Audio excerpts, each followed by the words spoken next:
الخطبة يقوم بها الحبيب طاهر بن عبد الله الكاف. السلام عليكم ورحمة الله وبركاته. بسم الله الرحمن الرحيم. الحمد لله الذي جمعنا في هذا المسجد المبارك في حفلة مباركة. اللهم صل وسلم على سيدنا وحبيبنا وشفيعنا محمد الفاتح لما أغلق والخاتم لما سبق ناصر الحق بالحق والهادي إلى صراطك المستقيم وعلى آله وصحبه حق قدره ومقداره العظيم. الحمد لله، takdir Allah, inayah Allah, hidayah Allah, hingga kita bersama-sama pada siang hari ini berada di tempat yang sangat mulia ini di Baitullah, di masjid, tempat yang sangat mulia. Duduknya kita di tempat ini, seandainya tidak ada amalan apapun yang kita lakukan, cukup dengan niat i'tikaf, niscaya kita akan mendapatkan pahala dari Allah. Maka daripada itu jangan lupa untuk kita niat i'tikaf selama kita berada di masjid. Lain daripada itu kita dengarkan bersama-sama dalam acara haul yang kita warisi dari sesepuh-sesepuh kita, mempunyai hikmah yang sangat besar. Berkat haul kita bisa bertemu dengan para ulama kita, dai-dai kita, habaib kita, kiai kita, sehingga disitulah nampak persatuan umat daripada Habibuna Muhammad sallallahu alaihi wasallam.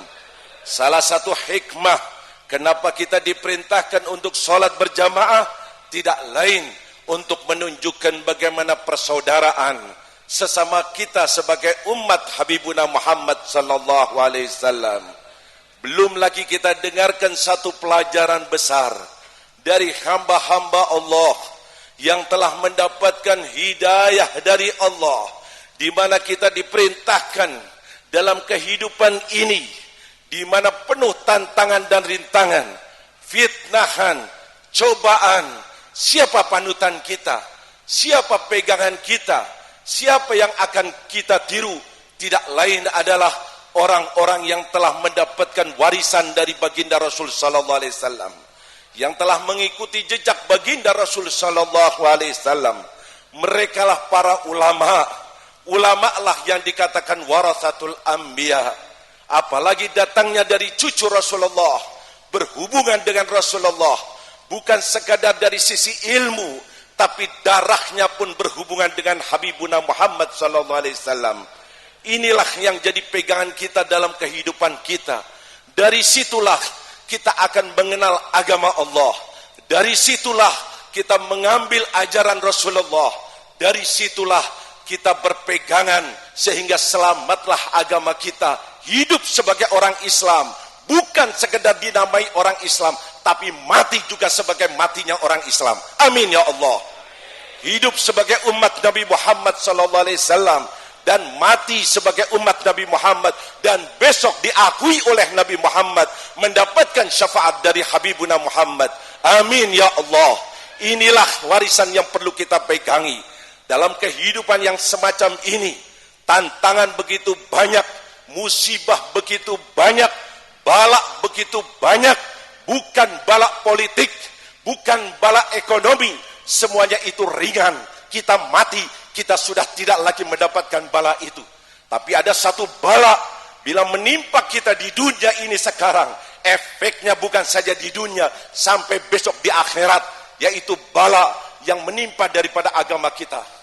Bala kalau sudah menimpa kepada akhlak kita, bala kalau sudah menimpa kepada akidah kita, ketahuilah, biar kelihatannya dia muslim, biar kelihatannya dia mukmin, bisa-bisa besok bukan lagi tergolong sebagai orang Islam, Tidak semuanya mendapatkan husnul khatimah. Ketahuilah, husnul khatimah didapati buat mereka nanti detik terakhir saat meninggalkan dunia ini, dan dia masih berada dalam agama Allah, berada dalam ajaran Rasulullah.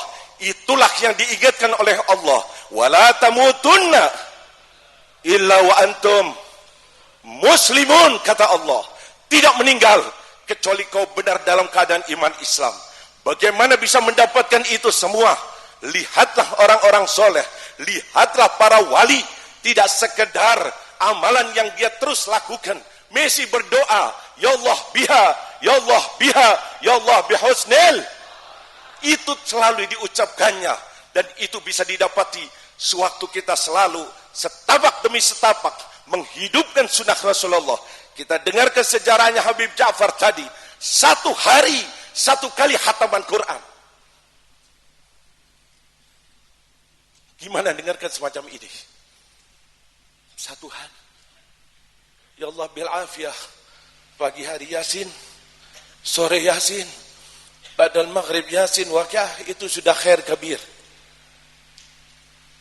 Ini contoh, ini ulama kita, inilah orang-orang soleh, ini panutan kita, ini kita junjung tinggi, ini yang sudah diangkat derajatnya oleh Allah. Allah yang mengangkat, yarfa'illahu alladhina amanu minkum walladhina utul ilma darajat, pakai lafaz jama'. Ibnu Abbas mengatakan satu derajat saja ma baina sama wal ard. Bayangkan bagaimana besok di akhirat kedudukannya. Ini berapa hadis Rasulullah menerangkan keadaan mereka. Dikumpulkan nanti para ulama, mendapatkan mandat dari Rasulullah untuk memberikan syafaat kepada murid-muridnya dan pecintanya. Amin ya Allah. Disuruh pergi sama Allah, idhabu faqad ghafartu lakum, inni lam adha ilmi fikum liyu'adzibakum. Aku tidak taruh ilmuku di dadamu untuk menyiksa kamu. Pergi, aku telah ampuni kalian semuanya. Ini yang jadi pegangan kita. Kalau kita ingin selamat, dekati ulama, junjung ulama, hormati ulama. Disitulah kau bisa meniru akhlaknya, disitulah kau bisa menimba ilmunya, disitulah kau bisa sholat dengan benar, disitulah kau bisa mendekatkan diri kepada Allah, disitulah pintu surga Allah. Bahkan negara ingin selamat, pemerintahan ingin selamat, Rasulullah lah manusia sebagai utusan Allah yang mendapatkan wahyu dari Allah, tidak berbicara karena nafsu. Wa ma yantiqu anil hawa in huwa illa wahyun yuha. Negara ingin selamat, negara ingin bebas dari segala musibah. Ketahuilah, jangan mengandalkan hanya sebagai aparat, jangan mengandalkan sebagai pemerintahan, TNI, polisi. Ketahuilah, ingin selamat, bergandeng tangan dengan ulama. Itu hadis Rasulullah.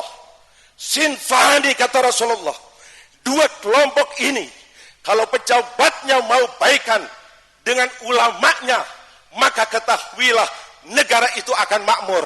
Amin ya Allah. Amin ya Allah. Ini yang perlu kita lakukan, wahai para ulama, wahai para dai. Gandeng para aparat, deketi aparat, deketi TNI, deketi polisi, dengan catatan jaga diri, jangan sampai jadi penjilat. Hati-hati minta bantuan, hati-hati mengajukan proposal. Kere nggak apa-apa, asalkan izzun nafas, jaga diri kita di depan mereka. Kalau tidak, kalian harganya amplop yang telah diberikan kepada kalian. Tolong, misi inilah insya Allah akan sukses. Kita tidak perlu untuk kita melawan pemerintah, asalkan kita bisa membisiki pemerintah dan kita dihargai oleh pemerintah. Pemerintah kita, kalau memang betul-betul ingin baik, hormati para ulama. Sedih hati kita pada akhir-akhir ini mulai mendiskreditkan ulama, memojokkan ulama, sehingga kelihatan di sana sini, bahkan mulai menteror. Saya baru pulang dari Mekah, pesantren saya diteror, dan saya telepon kepada Kapolres dan mengatakan bukan dari kami Habib. Saya tanyakan kepada Kapolda dan Kapolda pun tidak. Ingat, kita ahli sunnah, kita ahli sunnah, kita bukan Wahabi, bukan Syiah. Diteror bukan takut, justru diteror kita tambah akan maju. Amin, amin.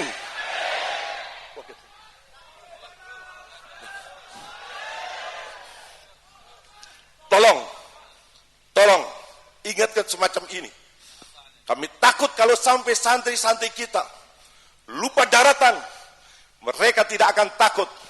Jangan dianggap pasukan sarung akan diam, akan berangkat, akan maju. Apapun yang dihadapinya, tertanam dalam hatinya, mati lebih baik selama kita membela Rasulullah. Amin, amin. Hadza wal afu minkum. Wassalamualaikum warahmatullahi wabarakatuh.